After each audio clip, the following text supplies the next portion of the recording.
So I want to welcome everyone. Thank you for being so patient and smushed in. It's great to see such a crowd for today's reading by Junot Díaz, and I hope you will all return in 2 weeks when we have the next installment in the Distinguished Writer Series. We have two short story writers, Don Lee and Stephanie Reitz, on next 2 Tuesdays from now, February 26th. At 4:30, all the information is always on the website, or you can contact me and get on our mailing list. Our host for today's reading is Koichi Hagamoto, who's a member of the Spanish department here at Wellesley. He specializes in 19th century Latin American and Caribbean literature and culture, and works in the emerging field of Trans-Pacific Studies, which looks at the cultural and literary relationship between Latin America and Asia. Koichi is a native of Japan, learned English to study as an undergraduate in the US, where he quickly took up Spanish. So he brings his own personal Trans-Pacific experience to this reading. And I'm really grateful that he's agreed to serve as host today. So I'll hand things over to Koichi to introduce Juno. Thank you. Okay. Hi everyone. It is my great pleasure to welcome Junot Díaz here. Of course, this is not his first time here at Wellesley College. Born in Santo Domingo, Dominican Republic, he came to the U.S. with his family when he was 6. He was raised in New Jersey and studied at Rutgers College and Cornell University. He is the author of Drown and the Brief Wondrous Life of Oscar Wilde, which won numerous awards, including the National Book Critics Circle Award and the 2008 Pulitzer Prize. He is the recipient of a MacArthur Genius Award in 2012, and his most recent work, This Is How You Lose Her, a collection of short stories, was a finalist for the National Book Award. Without further ado, please welcome Junot Díaz. Thank you. Thank you. Very kind. Thank you all. First, I wanted to thank Wellesley for having me and for all the folks who arranged this to make this happen. It was very kind of them. Second of all, I wanted to thank Koichi for his kind introduction. It's sort of the missing part of the introduction, of course, is that your professor also happens to be a friend of mine. So, of course, it's being very formal, you know. He can't say, that's my boy. Because, yes, he's a dear friend, so it's very kind to, it's very good to be here with him. And I also wanted to thank all of y'all who made the time to come here. Clearly space is tight. I appreciate the sort of, the hand-to-hand that got you here. It's always nice to see folks coming to any kind of artist event, and so it's nice to have you, I was going to read very briefly, and then me and Koichi were going to chat for a little while, yeah? And then we were going to take some questions from you guys. I think that's the way it would work, yeah? Okay. All right. I'm going to have to borrow my book from somebody. Of course. I'll bring one. I think it's okay, Koichi. I think somebody has it right here. It's okay. Thank you. Very kind. I don't know why. There are a number of ways of reading that omission. Perhaps I sometimes seem to believe these things are, you work on any text long enough, you kind of forget that you have to actually bring the damn thing, I think that's part of it, right? So I was just going to read something very brief, yeah? I've kind of have a strange relationship to the short story, probably no stranger than anyone else's. I think that one's process with any literary form kind of provokes both a certain amount of familiarity / recognition and a certain amount of estrangement. Yeah, and for me, of course, the estrangement is the fact that I tend to write stories with a a larger project in mind. I'm always sort of trying to get one of those 2-for-1 deals, yeah? So I tend to be working on a story, trying to fit it into a larger structure, which often means that completely normal, decent, wonderful stories that one could write, I have to kind of get rid of. I have to sort of just cast aside, because the larger demands of the project, in this case, this book, required very specific stories at very specific registers to fit with each other in very kind of strange but particular ways, which meant that, I've never actually written a short story without the yoke of a larger project. You know, some folks just sit down and they write a story and they're just like, it's a fucking story. Yeah, I've never had that kind of freedom, or perhaps that kind of fear as well. Yeah. So I'm just going to read one, and again, something just rather small, and then we will talk. All right. So where is this damn thing? The other thing is you think you've memorized stuff, but you have not. Okay.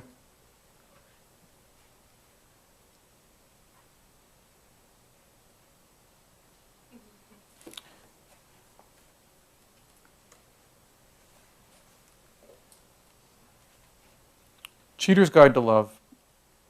It's the name of the story, and I'll just read the first sections. All right. Second person account. As you guys know, second person is super dreary form. Yeah. Of course, more technically, it is a mode, super dreary mode. But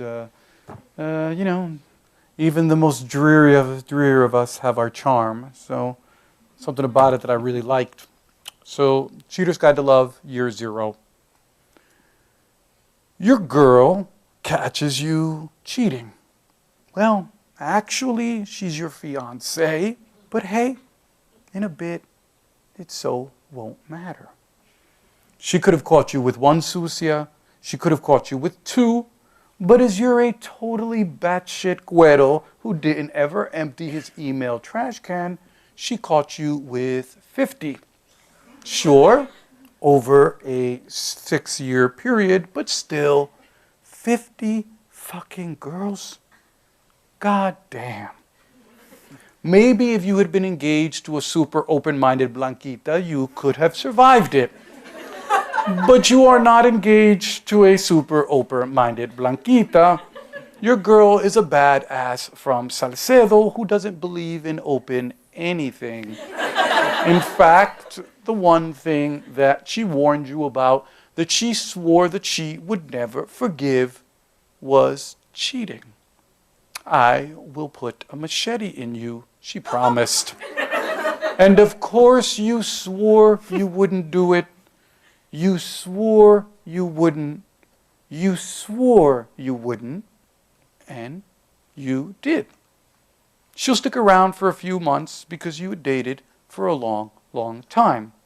Because you went through much together, her father's death, your tenure madness, her bar exam, and because love, real love, is not so easily shed. Over a tortured 6-month period, you will fly to the DR, to Mexico, to New Zealand.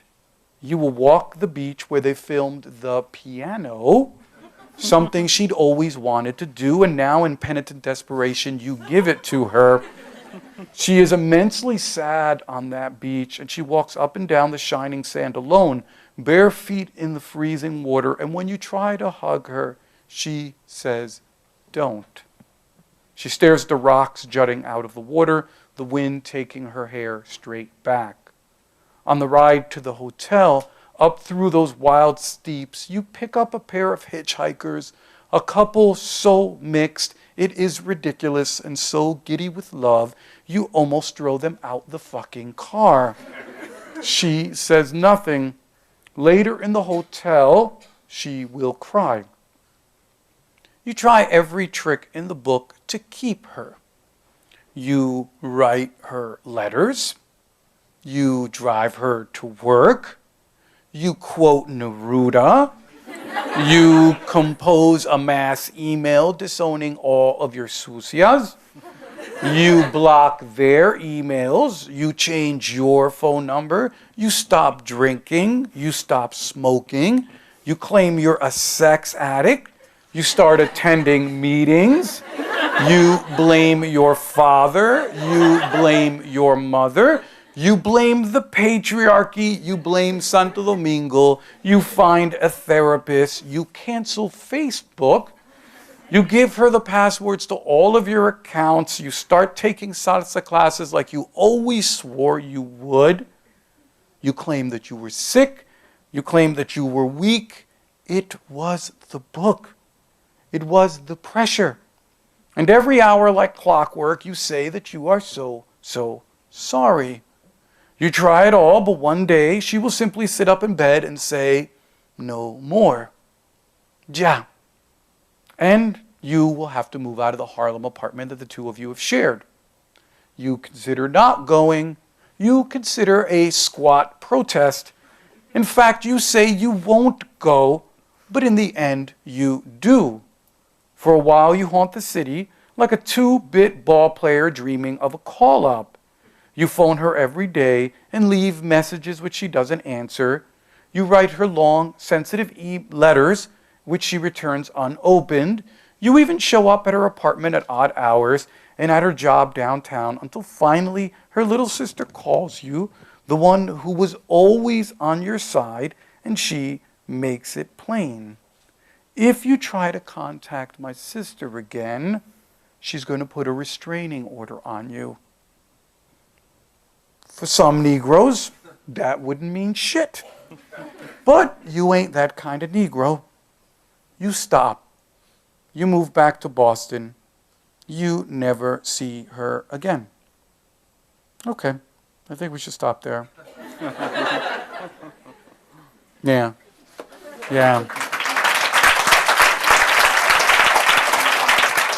And then, God, I'm just trying to waste time. That was like, what, 6 minutes, you guys? Now somebody said not even? Come on, man. That's like super not. You know what they always say in those talk shows? Talk to yourself like there was a 6-year-old child. That's not very encouraging. Not even. All right, motherfuckers. We'll see what's up. Okay. So we'll just do one other piece. Yeah. I keep having these long, pregnant pauses, which is just fucking time wasting. So let's try another piece, yeah? Older folks, you know the deal. Yeah? Which means that anybody who's been around long enough knows that you always make one of these fucking mistakes in your life, which is you're fighting with your partner. Chances are you or the partner is on your fucking way out, and you decide to go on a vacation with them. I don't know. No one? Just me? How about, I know Koichi, brother. Come on, man. We all know. Motherfuckers are sleeping if you guys don't know what's up. So, I think the question is, though, young people, how many of you have not done this yet? Raise your hand. Most of you are like broke or haven't, you know. Shit, I remember. Yeah. The funny thing is, it will happen. And no matter what people tell you, you will fucking go.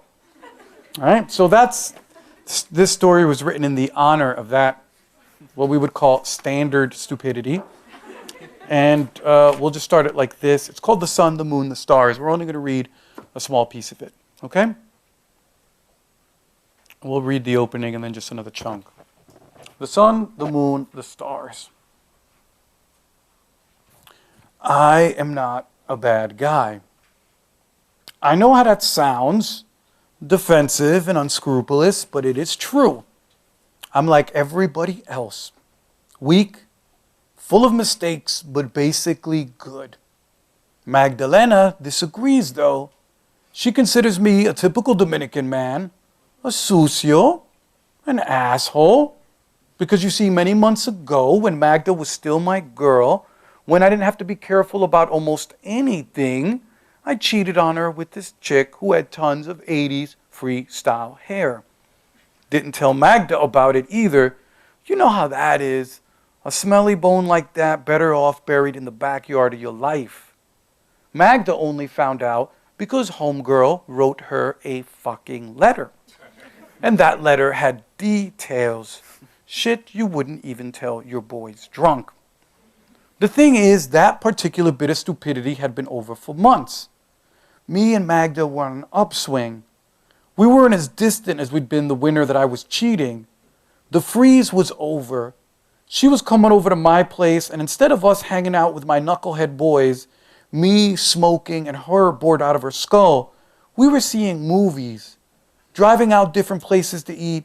We even caught a play at the Crossroads Theater, and I took her picture with some big-wig black playwrights, pictures where she's smiling so much you would think her wide-ass mouth was going to unhinge. We were a couple again, visiting each other's families on the weekends, eating breakfast at diners, going to the library together. A nice rhythm we had going. But then the letter hits like a Star Trek grenade and detonates everything past, present, and future. And suddenly, her folks want to kill me. It doesn't matter that I help them with their taxes 2 years running or that I mow their lawn. Her father, who used to treat me like his hijo, calls me an asshole on the phone.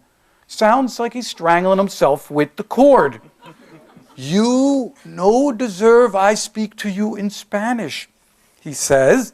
And I see one of Magda's girls at the Woodbridge Mall, Clarabelle, the Ecuatoriana with the biology degree and the chinita eyes, and she treats me like I ate somebody's favorite fucking kid. You don't even want to hear how it went down with Magda. Like a 5-train collision. She threw Cassandra's letter at me, and then she sat down on the curb and started hyperventilating. Oh, God, she wailed. Oh, my God.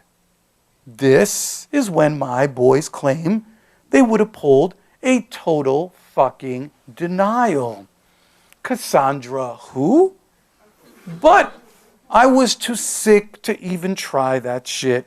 I sat next to Cassandra, grabbed her flailing arms, and said some dumb shit like, "You have to listen to me, Magda, or you won't understand." So, this kid gets caught cheating, yeah? And him and his girl got this trip to the Dominican Republic they planned together. And she, of course, is like, "Fuck you." And we join him. Yeah? We're trying to work it out.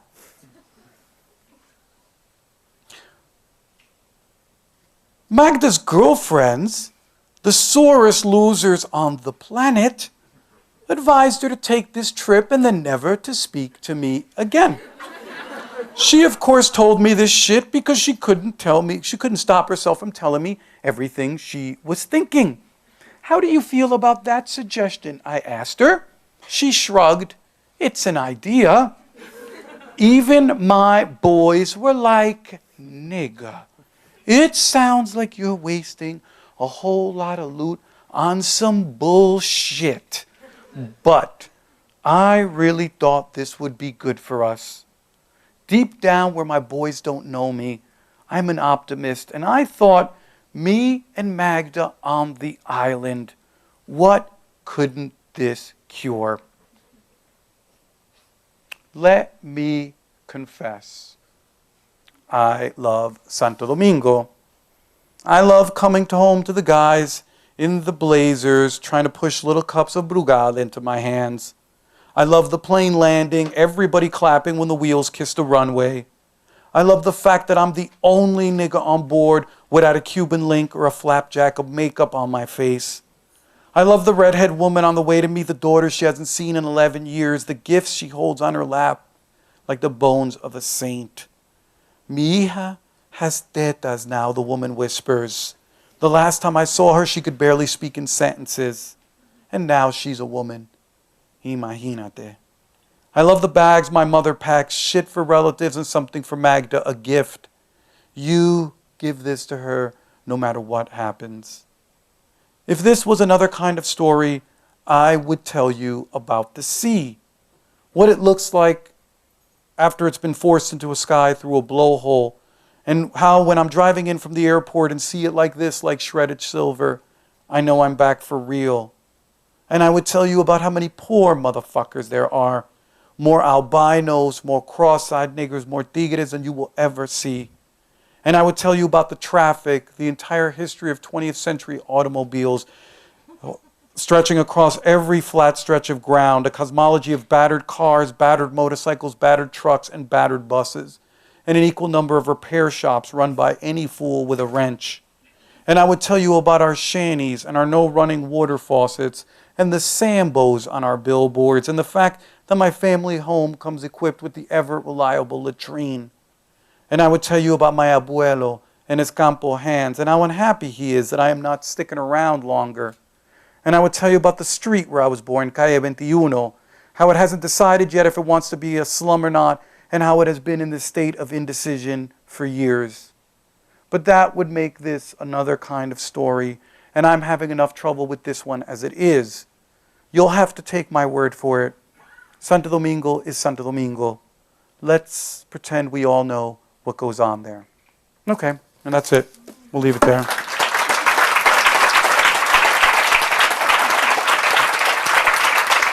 Very kind. Hello. Well, thank you so much for the reading. So many people have. I'm gonna asking a couple questions just to start a conversation, and then we're gonna open up to questions from the audience.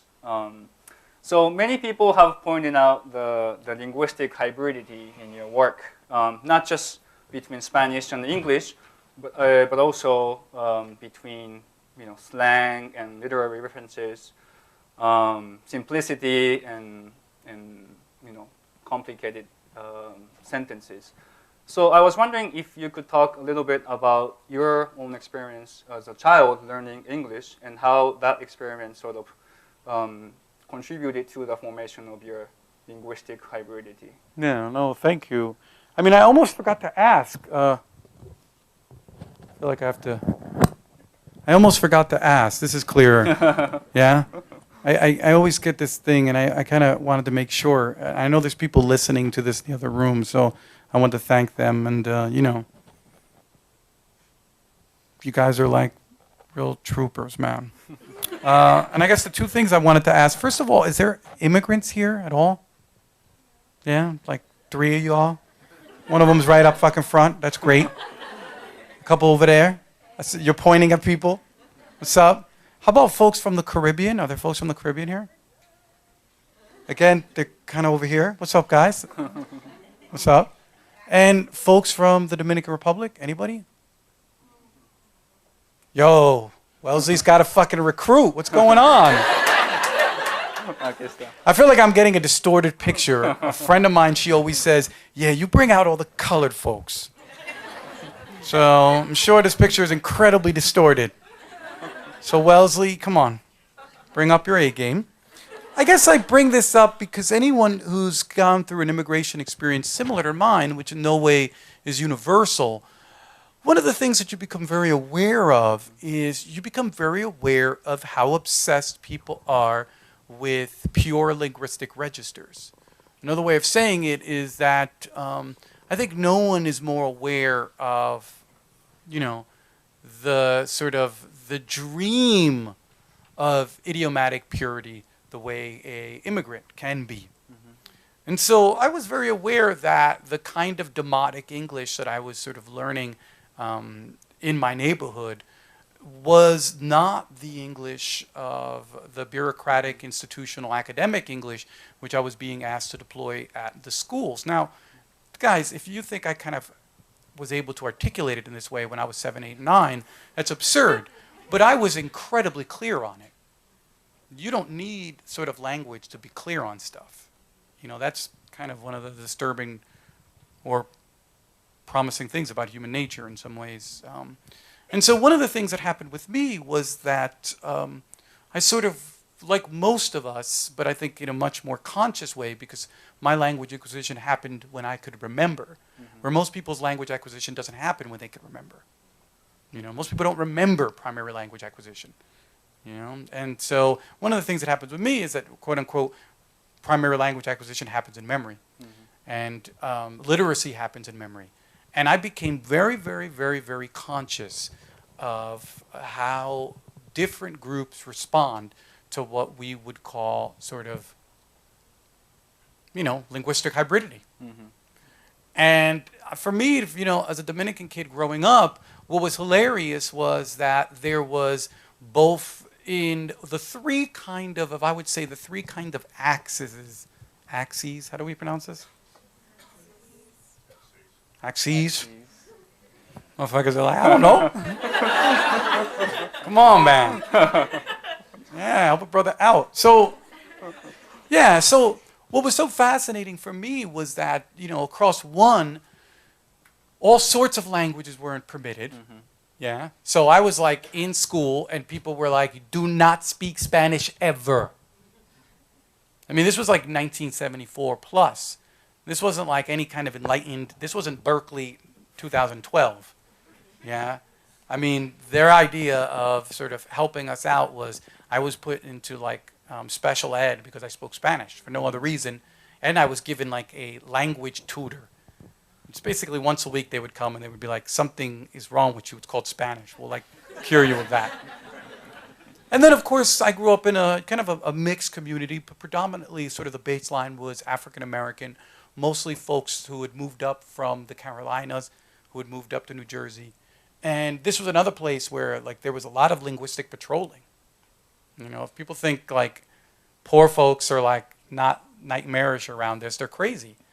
And then, of course, there was the sort of Spanish that my mother fantasized about, which was this kind of upper-class Spanish, which she herself had no access to deploy. You know, she had no place to deploy it, but she kind of demanded that we somehow partook in it or were emblematic of it.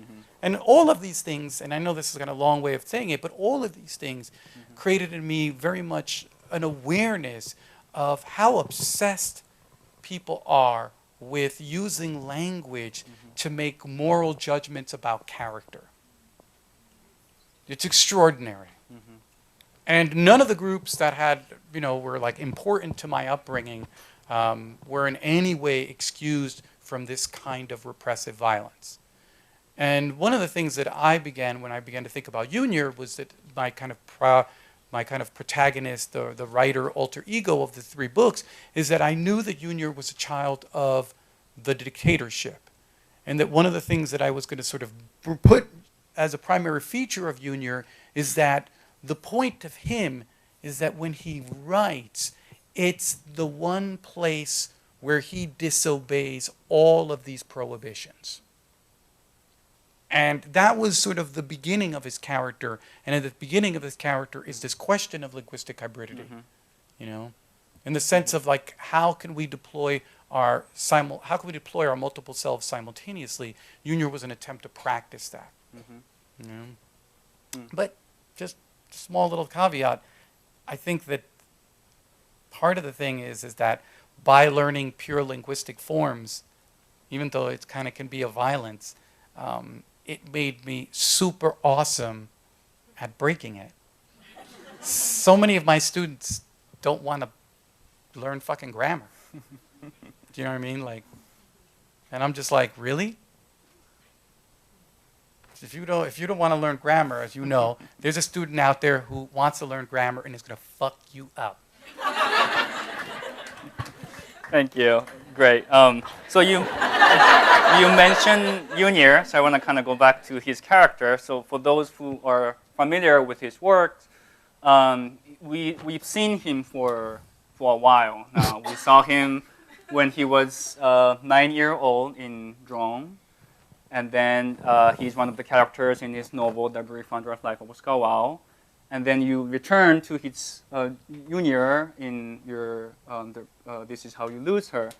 So what are some of the challenges and benefits of describing someone you've developed for so long? Yeah, well, his project was always this kind of the kind of lower, if we look at it closely, the idea that a bunch of stories would work together to form a larger kind of a book project. The idea was that each of the books is a chapter for a larger novel about Junior's life. The idea was that if I lived long enough, because that's literally I've got to live long, how slow I write, you know, I would write 6 of these things, and they would be the 6 chapters, and they would form actually a book, and it would make a lot of sense then. And so the idea was I had to pick a character and had to organize a character that would be generative. And one of the things that helps is to sort of kind of organize your character, your protagonist, kind of his deep structures in a way that generates a lot of creativity. You know, the problem with Junior is that for me, there's a characterological problem with writing him, which is simply that he doesn't talk about the stuff that really matters. He's incredibly elliptical. He just doesn't do it. He would never write a memoir. He is the opposite of the contemporary confessional impulse. Junior actually goes out of his way to play down his traumas and to erase them and to hide them from plain sight. Yeah. And of course, the other difficulties when you have a kind of longitudinal project is that you fucking can't stand the motherfucker. You know, basically after, you know, for me it's been almost 20 years. You're just tired of this fucking kid. So, you know, and part of it is you've got to have endurance. And what does he tell us about the idea of Dominicanness? You know, you always talk about, you know, the Dominican Republic, DR, Santo Domingo specifically. What does he tell us about the idea, the Dominican identity? I'm not sure if he specifically addresses, like, I'm not sure that, I think Junior spends a lot of time, you guys know the difference between identifying and defining, right? I mean, this is one of those dialectical things. We can identify a whole bunch of crap that we can't define. You know, and the idea is that, for example, national identities, we can identify them, but try to define them. You know, any kind of definition is going to fail to cover the people. And so Junior kind of lives in a world where one can identify Dominicanness, but can never be defined. And so I think what's interesting about Junior's concepts is that he approaches his ideas around Dominican basedness based on a couple of sort of fundamental starting points. One is the long-term damage of the Trujillo dictatorship. You know, 2, the ways that coloniality have shaped African diasporic identity, but more, I think, closely the way that the Dominican Republic expresses those deformities within African diasporic identity. You know, and I think that Junior spends a lot of time talking about white supremacy across a number of different platforms, whether it's Latino white supremacy, white supremacy within the African diasporic community, white supremacy among the white community, you know, and the way that white supremacy impacts all sorts of basic things like desire, affect, you know, your relationship to history. And I think that he attempts to get at some of these things because in a way, his identity falls in line with a kind of that hypercharged, consistently political identity that has been produced by African American experience in the U.S. And there's also a political identity that gets produced in the Caribbean, and Junior in some ways has his kind of body in both places. And I think he's trying to talk about a lot of those things, but again, as a way to have a larger conversation. His idea of Dominicanness is that he has no idea what the fuck it is, but it seems to have a lot of fucking problems, and it seems to be really good at surviving shit. And in some ways, he's really kind of thinks about both of those. Yeah, and we can also see that in the character of Oscar in the novel, and their interaction with other characters, especially women, right? Yeah. And you know, but even this idea that Junior and Oscar rotate around and we get in our communities all the time, the idea of like authenticity, the idea of purity. I mean, yo, African diasporic people, everywhere I go, that is fucking like a PhD level obsession. People are super obsessed. And again, in the Dominican Republic, it gets sort of folded back into this other kind of political register where the Dominican Republic is always sort of patrolling. There's always this question in Santo Domingo, are you Dominican? And I don't know if you've ever seen that, if you've read that kind of, that thing of that epistemological doubt called ergo conquiro. You know, Nelson Torres Maldonado speaks of it. And ergo conquiro is like this idea that comes out of coloniality, which is that I doubt you are human because you are not white. And I think that ergo conquiro is something that's the reason, for example, people are like, Obama, we don't think he's American. That's an expression of ergo conquiro. American really means human in this context. And so ergo conquiro finds its expression in a lot of different places. And I think of the Dominican Republic, it's really telling with this concept of Santo Domingo and Haiti, where what is not human is Haitian. And also Dominicans. Because Dominicans themselves are always patrolling each other. If you only have to spend an hour in Santo Domingo for someone to ask the most Dominican person in the world and to be like, you're Dominican? And of course, this doubt gets institutionalized by a dictatorship that used the question of, are you Dominican, as a way to discipline citizens. The question of, are you Dominican, the Dominican Republic spent 31 years with a dictatorship using that question to sort of create those who would be exterminated and those who didn't, who wouldn't be. And Dominicans in some ways pick that up. Right. And so I guess in some ways, he talks a lot about this crap, you know? Well, maybe just to change the focus a little bit, you've said something about the relationship between short story writing and novel writing. How do you approach them differently? Yeah. Well, you know, I mean, again, everyone has their sort of like, you know, we all have our kind of like our way of conceptualizing our praxis. So this is in some ways just, this is like my local ethos. And I don't know if it has any bearing to anyone else. But I think for me, certainly my sense of the way I write short stories, the kind of traditional short stories I write, what sort of ends up happening is that because I can kind of keep every single word of the short story in my memory, I rely a lot less on my unconscious, you know. I, in some ways, can sort of rely a lot more on my craft with a short story, you know. Short stories also have the problem that they can be perfect, you know, and that is kind of a problem. They can be perfect. There are perfect stories. There just are. And it's what happens with something that's in some ways a miniature. You know? Now, of course, everything has a flaw. We're in a flawed universe, but I think there's stories for each of us that we consider perfect stories. On the other hand, a novel, you can't keep every word of it in your memory. A novel, most of the heavy work of a novel, like, say, a dissertation, like, say, a monograph, most of the heavy work is being done by your unconscious because your mind can't keep the whole thing. And so your unconscious is doing a lot of work of fitting it together and directing you. And it requires two entirely different mindsets. One where you have to sort of trust more in your craft, and another one where you have to trust more in your unconscious. You know? And for me, again, short stories are so much about the traditional, what you leave out, and novels are sort of trying to, like fire, to put everything in. And, you know, and as I said, the opposite of short stories is novels can never be perfect. And so it's hilarious because a lot of control freaks are interested in writing. And it's really, really fucking funny. Because, no, it's actually kind of hilarious. Like, I know that because once they start writing a novel, everything that brings them to their writing works against them. That's really interesting. And I also know that you are, in addition to being a great writer, you are a voracious reader. And as a literary critic myself, I know that there's a profoundly intertwined relationship between writing and reading.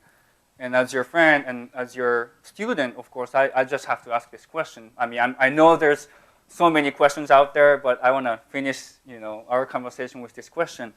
how do you see the relationship between the reading and the writing? Well, I mean, again, everyone sort of orients themselves around sort of how you work in this field. Listen, what I've noticed is that there's a contemporary tendency. Is it universal? No. There's a contemporary tendency. Remember, I did not say it was universal. Yeah? But there is a contemporary tendency of a division between writers and readers. Never in my awareness of the history of the writing profession in sort of the Western Hemisphere has there been this sort of super high-scale professionalization of writers. Writers spend a lot of time with other writers. Historically, this never happened. In many ways, this is all about the bureaucratization of writing. This is all about the professionalization of writing. This is all about sort of figuring out how to capture writers as a market identity. And so that I myself have never, I do not partake in that. That's not the way I identify myself. I went to AWP once because I was forced to. A friend had promised to do an event with them. I've never been to AWP. I kind of avoid anything where it's all just writers hanging out because it distorts what's really, for me, in my concept, it distorts the reality, is that writing is fundamentally, for me, it's fundamentally in relationship to reading, and that my true collective is readers, not other writers. And I think that it's very, very strange because one of the things that ends up happening is that I can almost immediately identify. It's like a weird FBI profiler. I can immediately identify a writer who's oriented towards writers. It takes about 1 second, you guys. It takes about 1 fucking second. It is so starkly obvious versus writers who are oriented towards readers. You know? I mean, and I could just give you just a small description of this without going into too much, too much thesis level sort of detail. Well, think about it. If you're oriented towards other writers, are you expecting great generosity?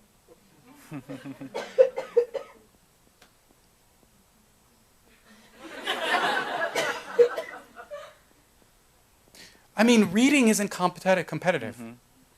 I've never met writer. Maybe there are out there, like in 3rd grade. I read another one, But in general, readers are not competitive. In general, readers try to convince a reader not to like a book they like. Try to disabuse a reader of their cathexis with a text. You can't fucking do it. There is no knife. There is no molecular blade. There's no progressive edge sharp enough for you to work your way between the reader and their cathexis with a book. That's the world I write for. Because I know what a reader brings to a text. And therefore, I write knowing that this is the person who's going to participate with me in the writing this way. Yeah? Which means, of course, when you write for writers, and believe me, spend enough time with writers, you're writing for writers. There's no way that that doesn't crowd your imaginary. You generally expect people to be looking for excuses not to read you. Where my idea is that my readers in my mind are looking for excuses to cover up my mistakes. And one, I think, proceeds from a more generous view of how we're interfacing, and another one is a far more critical view. One is a workshop versus, say, your library. And I think that this, for me, really matters. And this, for me, is sort of something that I've only identified because I feel so like an alien around this new age writer. So many of the young writers, and even writers my age, I'm like, I spend 2 minutes with them. It's like they poison me. And they don't mean anything by it, but they just carry a poisonous sort of ideation, a poisonous ethic, which is, they've acquired. It's not their fault. But I'm like, I don't want anything to do with that. Right. I mean, it's definitely easier. It's definitely easier to share what you're reading than what you're writing. I bet. So maybe, do you mind sharing what you're reading? I won't ask you about what you're writing about right now. Though I think it's personal because there's plenty of people who have no problems sharing what they're fucking writing. There's always that person who's like, hey, could you read something of mine? It's 700 pages long. Yeah. I think this is personal. There's stuff that, some of us are more reticent, others are not. Certainly, I mean, I'm kind of reading a whole bunch of stuff. I'm reading, I can't ever pronounce her name, Sarah Gwenlyan? Is it Gwenlyan? Cult TV, great book, edited volume, super duper. I'm reading a bunch of novels for the Pulitzer Prize. We have to judge for next year. So I'm reading a bunch of them. I wish I could tell you what they are, but I can't. But they're really good. Yeah. Nice. Yeah. Great. Well, maybe we could have some questions from the audience. Thank you, Koichi. You're a wonderful man. Thank you. Can you get some out? Yes. So thank you so much for coming. Thank you. This isn't related to anything that you've discussed already. I'm interested in, to put it frankly, why you teach at MIT. So, and that's not coming from, my Wellesley woman perspective. I'm just interested in, MIT is it's a school for engineers. I don't know if MIT has like an astonishing creative writing program, but yeah. So basically, why teach at MIT as opposed to somewhere that does have? I think Michigan has like some advanced, but you already said you don't like that. So why MIT as opposed to like Wellesley or somewhere else? But actually, Yeah. Well, no, I think it's a very fair question. I mean, listen, part of it has to do, and I know this is kind of a weird thing, guys. The whole shit about jobs is, guys, if you don't like your job, that could be a serious fucking problem. Like, I'm not kidding. Because if you don't like your partner, guess what? Get fucking rid of him. No, I mean it. Like, one way or the other, you're going to figure it out. But your job is a different situation because you know how they got this kind of new economy these days. You leave your job, you suddenly find yourself not employed for 11 years. I mean, they've really put the squeeze on us, and they're trying to convince us it's our problem and not capitalism's problem, And so one of the things that for me is interesting about a place like MIT is that you must understand, I kind of have there's a couple of things as an artist. Is A, you're looking for a place that preserves your time to do art. I mean, I got to tell you, the job is your second, it's kind of your hobby. Where, you don't want to be fucked up, but like my job is, I'm an artist, I'm a writer, I'm looking for as much fucking time to write as possible. The thing with MIT is that MIT preserves an enormous amount of time. Now, with that said, what I was saying earlier about liking your job, MIT is also like kind of a fucking cool place to work. And again, it's not as if elite institutions don't all suffer the same problem. I mean, elite institutions have a lot of problems with white supremacy. They have a lot of problems with gender shit. They've got a lot of problems with fucking the way they treat our fucking gay, lesbian, bisexual, T, Q, etc. But no, I mean, that's important. And, we all draw the line. We're like, oh, well, the racism at Wellesley is not as bad as the racism at MIT. We all sort of have like these bottom lines. We're all like, well, I'll draw the line here. But all of us are functioning in the same world, as long as you're in the U.S., more or less. And if you're at a university level, there's select colleges and there's everybody else. And I got to tell you, it's a place that strangely enough, gives me, the privilege that it gives me allows me to do my work. The second thing is that I myself don't think that my role for teaching my art is teleological. I mean, I don't know, I'm not saying this, but I must disabuse people. Like, guys, I do not teach creative writing for fucking creative writers. I think sometimes people get it confused. Even my fellow faculty members get it confused. I don't teach for the one special student who wants to be a writer. That's fucking nonsense. That's the kind of bullshit favoritism that I saw in all my classes when I was an undergraduate and that used to annoy me. I teach creative writing because I believe profoundly that this artistic practice is an important part of a person's, what I would call their classical education. And I think that engineers make explicit what is present in the rest of the society. The rest of the society thinks that what I do as an artist is nonsense, basically frivolous or irrelevant. And I don't want to hide in a place where they're like, oh, here we love it. I like the battle.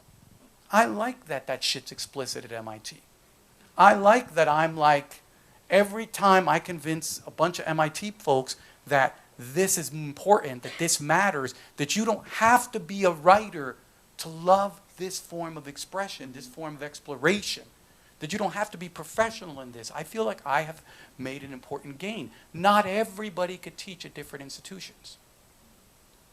And I got to tell you, I've found in 10 years that the one thing about MIT that has been useful for me is that I could teach there, A, because I'm fucking nuts, which you shouldn't underestimate for teaching, and B, because I really get a thrill out of being wrong all the time.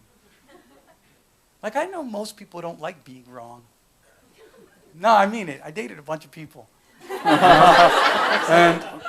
And people don't like being wrong, yo. And they especially don't like being wrong in public. But I don't give a fuck. Like, profoundly, at a deep level, if you don't like a 13-year-old student blowing your shit up in class, you can't teach at MIT. And I happen to be okay with that shit. In fact, I kind of find it interesting. And so these are a number of reasons why I think I'm there, you know. My recognition always is that I've done different kinds of jobs for different periods of time. And so this period too will end. I know me. And I know how much I love my working poor background and how much I feel that I owe people, et cetera, et cetera. You end up in different places. Thank you. Yeah. What else, guys? Madame. Could you describe your writing routine? Yeah, my writing routine. I like my partner's in the audience. She's like, his fucking writing routine. She writes like, a book a year. She's like, this motherfucker's lazy. Yeah, my deal is I try to work in the mornings.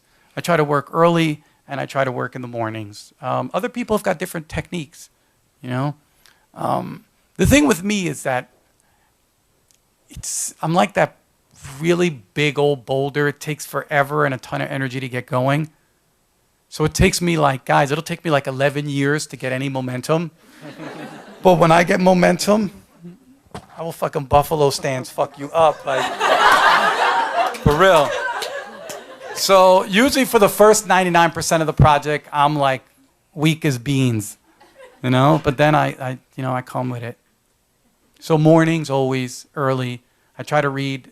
This, my partner would never comment on this. I fucking read a lot. She's fucking a nerd, but I'm like a 5 nerd, So I figure as long as I'm reading, I feel like I'm doing work too. Let's go, Madame. Hi, Lisa Sophia. I'm from New Brunswick. Wait. Yeah. Okay. Thank you. Hi, I'm Lisa Sophia. I was wondering, how has New Brunswick impacted, helped you and your experience in Jersey more widely? I'm from New Brunswick. Checking the time. So. New Brunswick. Well, New Brunswick was where I went to school, yeah? So that's my alma mater. Again, it depends on what your relationship to college is, Some of you go to college and the place ain't great for you. And it's not always the college, right? Sometimes you're not in a good space. Sometimes you're just, and believe me, sometimes some of us come with baggage from home that make being in a new place difficult. If you come from that kind of world where I felt like I started college with my entire family hanging off me, and some of us are like that as well.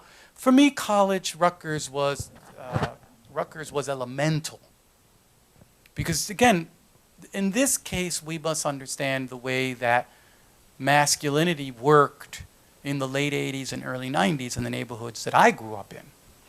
Yeah, I mean, I spent my entire life feeling unsafe in a different way than my sisters. My sisters spent their entire times feeling unsafe in ways, now I'm not saying universal, most of it was like, how can I stop my relatives and my neighbors from raping me? Yeah? And how can I like stop myself from, going down the lane of love is everything and suddenly getting the shit beat out of me by someone who I think loves me? Now, my masculine privilege kept me from all of that. Instead, I spent my entire time thinking every time I stepped out the door is, who's going to stab and shoot me? Now, it's not because I'm trying to kind of like sensationalize being poor, but it's the reality. If you grow up poor and masculine in a certain background, I mean, give me a fucking break. I got most of my friends, we all got scars all over our bodies and not from falling out of trees, And so the thing about college for me is that no matter how difficult college was, how fucked up the white people are, because white people in college, if you're a poor kid of color, what is fucking wrong with them? Like, what is wrong with white people? And then, what is wrong with self-hating people of color? I couldn't decide who was fucking crazier. I mean, I knew I was nuts, but I went into this community totally expecting utopia. Instead, I was like being torn to pieces on both sides, The people of color who are like, I've never encountered racism.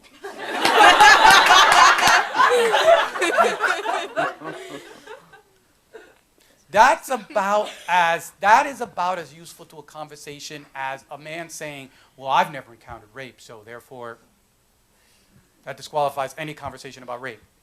Or in fact, it disqualifies, And so, despite that, it was the one first place that I felt safe in a long time. And I fucking went at it, yo.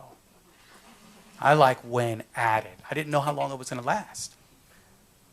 And so college for me still is, despite the fact that I worked my way through school, like when you could still do that, It's true. It's true. I mean, guys, I could not have gone to college now. You could work your way through Rutgers and still come off with, like I did, like with a 3.7. I was like, you ain't going to work your way through Rutgers now, period, and you certainly wouldn't get no 3.7. And so it meant a lot to me. I think I still have dreams all the time. I know the dream is wonderful when it is set in New Brunswick, you guys. I'm not kidding. When I'm on Livingston, when I'm on Joyce Kilmer, when I'm on George Street, yeah, guys, I'm like, this is going to be a great dream. Bad stuff never happens to me in Rutgers dreams. Thank you. Is there questions in the back, too? There's one there. Is there anybody in the back, the pillar people? We'll take this one here, but the pillar people, just in case. Go ahead, madame. I was just wondering if you have thought about or would consider writing a book from a female perspective. Yeah, thank you. I ever thought about writing a book from a female perspective? The thing with me is that I can't help the game. Which is what I mean by that is that what is more useful? I always think of what's more useful. What's the most useful literary intervention? For me to write a book from a female perspective, or for me to write a book that's clearly from a male persona writing about a female perspective. Because it allows me kind of the double thing. It allows me not only to approach a female perspective, but comment on what are the uses that patriarchy, that heteronormative patriarchy has for pantomiming or ventriloquizing women's voices. So I can both be incriminated in the practice, but also crack it open more usefully too. And so that's the thing I've done. So for example, half of The Brief Wondrous Life of Oscar Wilde is from a woman's perspective. But it's filtered through a male subjectivity. And so you get the two, It's kind of helpful that way. And again, it's not because I want to kind of escape the slam. You get the slam anyway, the criticism. But because you get more work done. There's a lot more, I think, from my sense, is much more work. Hopefully my next book will be even more clearly from, have a woman protagonist. I mean, I'm trying to write a book about the end of the world and about, like, basically a little Dominican Wonder Woman, you know? Well, because I just always wanted to write a book about, you know, like, what's really strange is Wonder Woman as a kind of, we understand Wonder Woman as an icon, but you know, like, there's almost no really central narratives for Wonder Woman. In other words, like, I could come up with a couple of central narratives for Batman, I could come up with a couple of central narratives for Superman. A lot of kind of characters have central narratives, but it's so fascinating how Wonder Woman is mostly image and is evacuated of really good narratives. And so I'm not saying that I'm going to do one, but I just think that I want to try to have a story. What would it be like, guys, to write a story where the world gets saved by a Dominican teenager who grows up in the sort of sexual, racial class economy where the last thing that she should do is save this world? You know? In other words, like, when I was 15, if I suddenly was asked to save this world, I will promise you from the bottom of my heart, I would have been like, I would have watched it die and laughed. Because I grew up with such a class anger, with such a rage, you know? So what happens to the person if the person that we abuse and hate the most ends up being the person that can possibly save us? So we'll see. Does she attend Wellesley? No, she doesn't get to college. She doesn't get to college. But she does get to knock people's heads off. Yeah.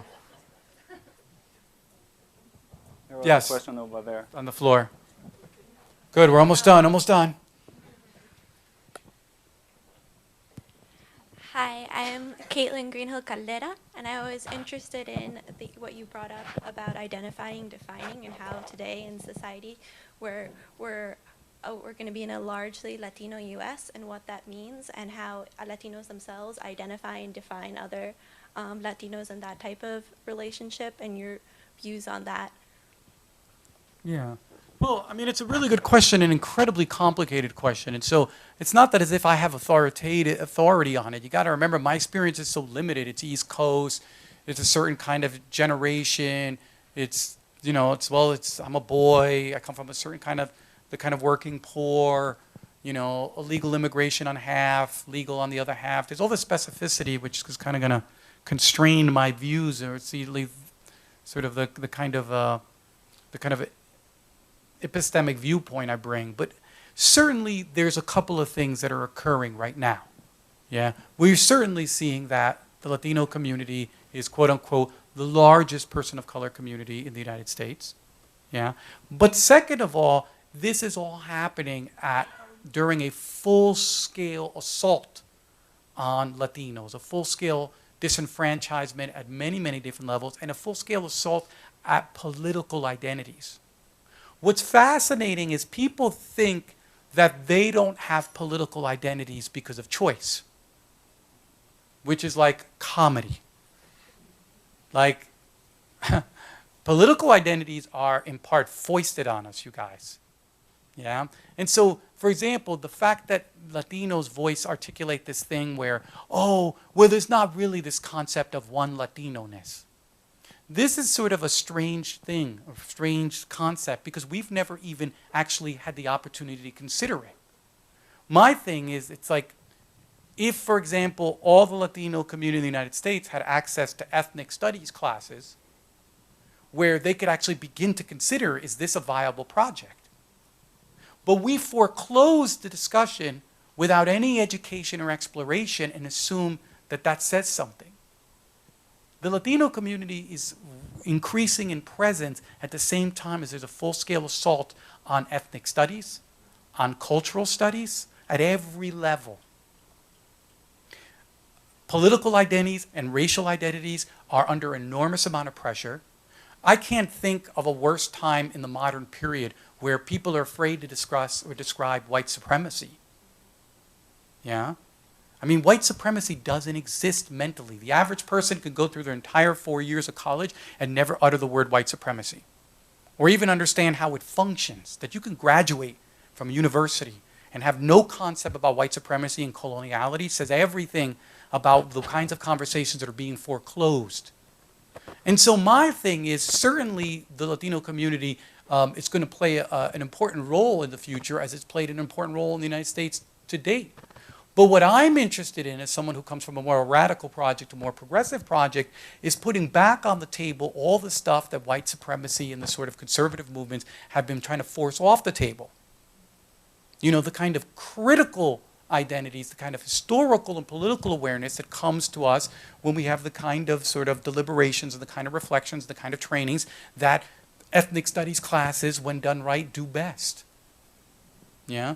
And the fact that we don't have any public space for this, I mean, it's kind of insane. And so my thing is that certainly we can have any kinds of future. The future I fear is one that sort of comes straight out of the present we have now, where we're utterly deracinated, where the enemies of US Latinos have no problems victimizing us as a collective, but we are voluntarily unwilling to fight back as a collective. Think about the madness. Think about that. Think about if African Americans in the United States lacked a political identity that allowed them to imagine their diverse, stupendous diversity as one. So that all this anti-black shit that happens in this country could happen, but African Americans could never imagine themselves as a polity to fight back. That's where Latinos are. And many of our scholars and many of our artists and many of our own people go hand in hand with keeping this shit going. Do you think that this also contributes to the fact that as Latinos we're many different racial identities, and the fact that we can't check just one box? But Americans can't check one box. These are, I guess, but we're being forced to in today's world. I guess my thing is that all of these are imagined communities, but we seem to tolerate some imagined communities and not others. In other words, like, there's plenty of collective identities, you guys, where people just use them strategically. For me, I guess my thing is that we have a lot of reservations without having spent the time to consider alternatives. I'm like, last time I checked, the Dominican Republic is as diverse as any Latino community in the world, and yet Dominicans have no problem saying we're fucking Dominicans. We might be like, you might not be Dominican. And my thing is, it's not that national identities are not dangerous, but that they can serve very important strategic functions. And that US Latinos seem unwilling and resistant doesn't speak to some sort of essential profundity that we're like, no, we're too complicated for those. We don't seem to be complicated for a whole bunch of other simplistic identities.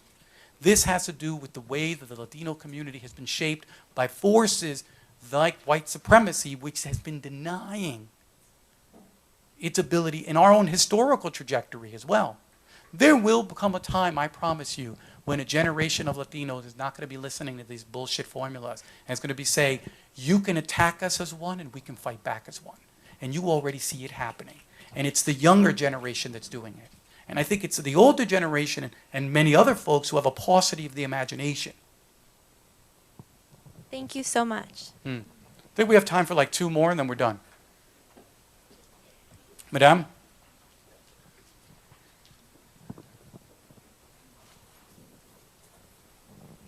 Hi. I've noticed quite a bit of science fiction and fantasy allusions in your work. How does that play into your writing in general? Like, what is your role in nerd culture, as you would say? My role in nerd culture. Well, I mean, I haven't invented anything, so I don't have like, you know. But I mean, listen, my ideas around nerd culture come from sort of my interest and my studies. First of all, I'm like someone from a really nerdy background, yeah? I love all that nerdy shit. I grew up in it, yeah? I grew up with it. I was fascinated by it. But also, guys, I'm kind of like a big-time studier. I'm kind of a big-time student of coloniality. And one of the things that I became very aware of is that much of what we call the conventions of science fiction and fantasy and horror come out of the deep structures of coloniality. And so that you can't begin to really understand science fiction without approaching coloniality. And strangely enough, because of the way that our sort of sense of the world, of our epistemologies, and even the way we kind of make knowledge up, and the way we sort of think about our essential beings, there's a lot of stuff about us that we can't think. If you think about our local cultures come built in with blind spots. For example, U.S. culture is not good about thinking about genocide. I mean, it's no accident that the very crime that makes the culture possible, the culture has that blind spot. The Western culture is not good about thinking about chattel slavery, the enslavement of African bodies. It's actually not good at it. It's an enormous blind spot. There's all these things that the culture has blind spots, and yet when you approach some of these through the codes of certain kinds of conventions, science fiction has no problems talking about slavery. Science fiction has no problem talking about dictatorship. Science fiction has no problem talking about the breeding of people. But it does it completely broken off from the political roots that give this meaning. In other words, sort of, when I think of genre is acting out the sort of social, political, historical unconscious of our civilization. And that I use science fiction to unlock sort of the experience of being an African diasporic person, and I use an African diasporic, my sort of African diasporic identity to unlock what science fiction is really talking about. When in Dune, we have a million-year breeding experiment. Well, gee whiz, where is the only time in human history where we've longitudinally bred people? But we don't like to think about it. Does the United States imagine itself as one of its core practices the breeding of human beings? And yet, one of the most popular marginal textual practices has that as one of its power chords. And do we think this is an accident? And so for me, there's both the fan, I'm just kind of nerdy about this shit, but for me, I think that science fiction, in this what we call the sub-zeitgeist of science fiction, of genre, of comic books, of fantasy, lies the real history of who we are. And for those of us who come up in this world, for those of us from the Caribbean, folks of color, women, the ways that we need language to describe our experience, we often have to go to texts that are describing extreme realities, because realism cannot describe us. There's no way you can be a woman, a person of color, and use realistic language to fully describe yourself. Realistic language is especially organized to leave important parts of you out. Does that make any sense? Okay, last questions and we're done. Was that? Oh, that's it. Go ahead. Sorry. I'm just curious to know, when you write, do you actually write with your hand or do you type? And the reason why I ask is, I'm from India and computers came relatively late to me, so I grew up writing everything, and I enjoyed the process. I looked at the handwriting, the free flow and everything, but now we have technology, and especially for people in creative field, I was wondering, just curious about it. Thank you. Definitely, I write a lot by hand. I kind of move out a box. Of handwritten stuff every year. My handwriting is utterly unintelligible, even to me. For real. Like, I will look back at anything from 2 months ago and I cannot understand a word. But I enjoy both the artifact and the practice of that, of actually putting pen to paper. There's something very comforting. It also, though, for me, it works at the proper speed. You know, guys, one of the things about writing fast often means that you're not going to hover the way that you hover when you have to write by pen. And now, does it mean, of course, always? No. Plenty of people who type and go in deep. But I think for me, I kind of guarantee that I won't get lazy and skip the dark, deep parts by sort of writing very slowly. Yeah? And so both mechanically I write slowly and just sort of as an ethic I write very slowly. Yeah? And then I just write slowly because I suck too. No, but I mean it's important because, you know, it's just important. It's not, everything doesn't just match up to our ethics, you know, it's just, I also just happen to suck too, so there's that. You know, but it's strange, right? Because sometimes I have memories of things that I wrote with my hand, and I have very few memories of anything that I've typed. Are you a slow reader? Oh, no. When I get on with reading, for example, right now I'm on. What I mean by this is that I read like hundreds of pages a day, and my memory is amazing. And I'm the guy who doesn't remember anything. My girl always has to like remind me 5 times of the same thing. She's like, you promised Michelle Oshima we'd go to dinner today. You promised Michelle Oshima we'd go to dinner today. You promised Michelle Oshima we'd go to dinner today. And I'll be like, what's fucking for dinner tonight, you know? So when I'm on fast reading, tons of retention, but especially what matters, the important retention. Because this is something as I've gotten older, it's like, guys, it matters how you remember things. And I know when the things I'm reading are going into the right place because it's firing up all these sorts of connections. And again, I tell a lot of my students, especially because so many young students have been forced, and we'll leave it with this, so many young students have been forced with the sort of commodification and the corporatization of higher education. They have been forced to professionalize artistic practices. You don't know how many of my students want to be writers, but they don't want to be artists. It's just filling in the place of the pressure that they feel to have a professional identity.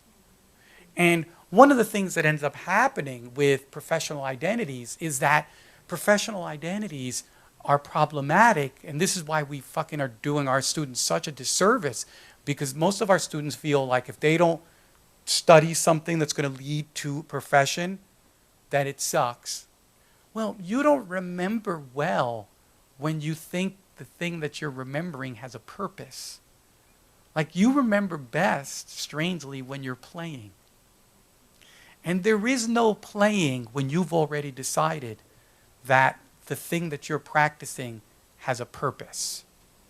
The least playful people I've ever met are undergraduate people who've identified themselves as artists. Because they've already decided that this thing has a purpose. This thing needs to do something. And there is no play. Telos denies play. Telos evacuates play. You know?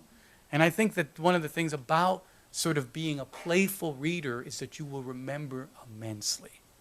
Which is why when you're reading for purpose, you don't remember shit at all. You know? And I would argue, and I'll leave you with this, I always say this, but it bears repetition. I always say this. I always say that if you're interested in being an artist, you don't really need to practice it while you're an undergraduate. Yeah? Like at all. You know? Unless it is what we call a high skill art. For example, ballet. Guess what? Yeah? But most people damage their instrument as undergraduates because of the pressure they put on themselves for this thing that should be play to fulfill a professional function. That seriousness does you in. And I would argue if I could clone your ass in an alternate universe and have one person do what my undergraduates are doing, like I want to be a filmmaker, I want to be a filmmaker from the first day they get in, and another student who is just interested in film for the first 4 years but passionate, that the better filmmaker will be the one who's just passionate and has never practiced it. I think in some ways we do practice because we think that this will somehow explain why we've picked the art. This will somehow give us comfort. But what you need when you're this young more is passion and play. Just passion and play. You know, I always tell my students, they're like, oh, I've got a writer's block. I'm like, keep it for 4 years. And you will be a better artist than anyone who has spent their 4 years when you're your most young, your most playful, spending your time worried. It's just not good for you. And this is one thing that this generation has been deformed by. We have got you guys so worried by the economy that the very fact that there are young people who think that being a writer is a practical solution says everything we need to say about what has happened to the arts in this age. Guys, thank you very much.